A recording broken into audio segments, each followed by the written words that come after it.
বদরের প্রান্তর। প্রাণপণ যুদ্ধে অবতীর্ণ মদিনার মুসলিম বাহিনী। প্রতিপক্ষ মক্কার কুরাইশ কাফের বাহিনী। একদিকে রাসূল সাল্লাল্লাহু আলাইহি ওয়াসাল্লামের নেতৃত্বে ৩১৩ জন মুজাহিদ, অন্যদিকে আবু জাহেলের নেতৃত্বে ৩ গুণ শক্তিশালী কাফের বাহিনী।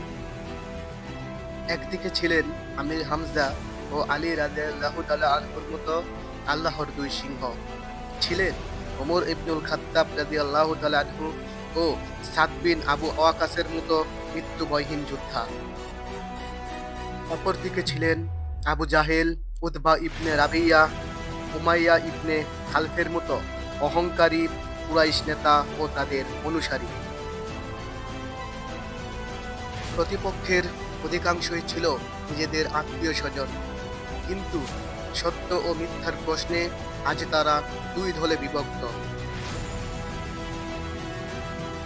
একদল আল্লাহ ও তার নবীর জন্য জীবন উৎসর্গ করতে প্রস্তুত, অন্য দল ইসলামের আলোকে পৃথিবী থেকে মুছে দিতে প্রাণপণ প্রতিজ্ঞাবদ্ধ।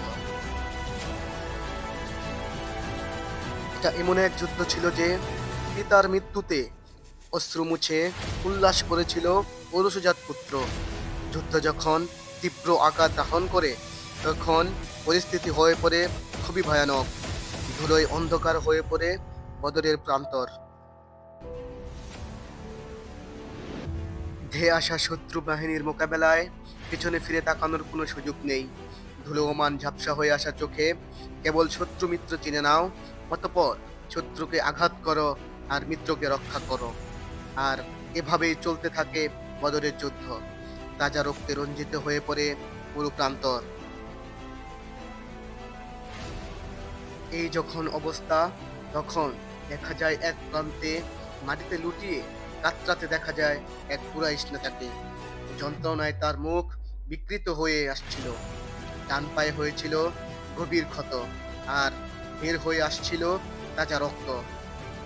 আর সেই লোকটির নাম ছিল আবুল হাকাম, অর্থাৎ জ্ঞানীদের পিতা। কারণ মক্কার কুরাইশদের দৃষ্টিতে সে ছিল জ্ঞানী ব্যক্তি, কিন্তু আল্লাহর নবী তার নাম দিয়েছিল আবু জাহেল, অর্থাৎ মূর্খদের পিতা। যার কারণ সে ছিল অহংকারী ও সত্যবাদী মানুষদের উপর অত্যাচারী। তার এই অহংকারীর পতন আজ মাটিতে লুটিয়ে কাতরানো অবস্থা। তার এই অবস্থা করেছিল মদিনার দুই কিশোর, যারা সম্পর্কে ছিল সহোদর আর বয়সে ছিল বালক মাত্র। কিন্তু তার আগেই তারা আবু জাহেলকে জখম করতে সক্ষম হয়, কিন্তু এই জখম তার মৃত্যুর জন্য যথেষ্ট ছিল না। তার রক্তাক্ত পা নিয়ে কোনো দূরে সরে যাবার চেষ্টা করেছিল আবু জাহেল।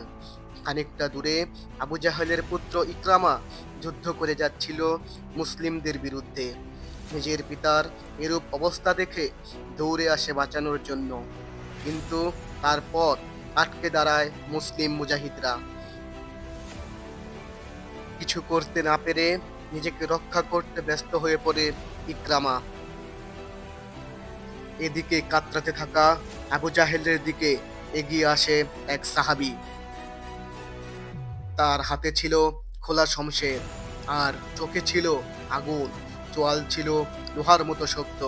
তিনি ছিল মক্কা থেকে বিতাড়িত এক নির্যাতিত মুহাজির, যার নাম ছিল আব্দুল্লাহ ইবনে মাসউদ রাদিয়াল্লাহু তাআলা আনহু। সে যখন মক্কায় ছিল, তার উপর কঠোর নির্যাতন করত আবু জাহেল।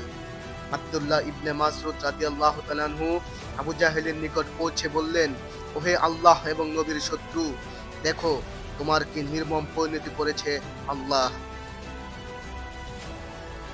আবু জাহেল বলল, তুমি তো একজন রাখাল ছিলে, মুহাম্মদের দলে যোগ দিয়ে ভালোই তো উন্নতি করেছ।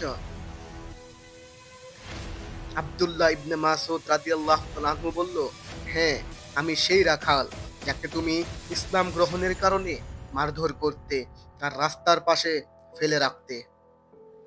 অতঃপর আবু জাহেলের বুকে পা চাপা দিয়ে ধরেন আব্দুল্লাহ ইবনে মাসউদ রাদিয়াল্লাহু তাআলা আনহু, আর স্মরণ করিয়ে দেন ইসলামের বিরুদ্ধে সকল অন্যায়ের কথা। এই সেই আবু জাহেল যে আল্লাহর সত্য দিনের বিরুদ্ধে প্রতিটি ষড়যন্ত্রে নেতৃত্ব দিয়েছে। এই সেই আবু জাহেল যে রাসূল সাল্লাল্লাহু আলাইহি ওয়াসাল্লামের সাথীদের উপর নির্মম অত্যাচার চালিয়েছে। এই সেই আবু জাহেল যে কিনা মক্কা দরিদ্র ও ক্ষমতাহীন সাহাবীদের উপর পশুর চেয়েও নিকৃষ্ট আচরণ করেছে। সে আবু জাহেল যে নিরপরাধ সুমাইয়া রাদিয়াল্লাহু তাআলা আনহাকে লজ্জাস্থানে আঘাত করে নির্মমভাবে হত্যা করেছিল, যার জুলুমের দখল সহ্য করতে না পেরে শহীদ হয়েছিল সুমাইয়ার স্বামী ইয়াসির রাদিয়াল্লাহু তাআলা আনহু, যার নেতৃত্বে রাসূল সাল্লাল্লাহু আলাইহি ওয়াসাল্লামকে হত্যা করার জন্য কুরাইশদের একটি ঘাতক দল গড়ে উঠেছিল। এই সেই আবু জাহেল যার উস্কানিতে আজ বদরের প্রান্তরে কুরাইশরা মুসলিমদের বিরুদ্ধে যুদ্ধে অবতীর্ণ হয়েছে। আর সেই পাপিষ্ট আবু জাহেল আজ লাঞ্ছনাদায়ক মৃত্যুর দুয়ারে। আব্দুল্লাহ ইবনে মাসউদ রাদিয়াল্লাহু তাআলা আনহু বললেন, হে আল্লাহর শত্রু, আমি তো তোমার মস্তক বিচ্ছিন্ন করে দেব, আর এটাই হবে তোমার উপযুক্ত শাস্তি। আর আবু জাহেল বলল, এটা তো তোমার জন্য সৌভাগ্য যে তুমি একজন সম্মানজনক কুরাইশ নেতাকে হত্যা করতে যাচ্ছ। এর আগে কখনো তুমি আমার মতো সম্মানিত কাউকে পাওনি। আফসোস, তোমার মতো রাখালের হাতে মৃত্যু না হয়ে যদি কোনো সম্ভ্রান্ত শত্রুর হাতে মৃত্যু হতো। আবু জাহেল সম্পর্কে রাসূল সাল্লাল্লাহু আলাইহি ওয়াসাল্লাম বলেছেন, সে হলো এই উম্মতের ফেরাউন।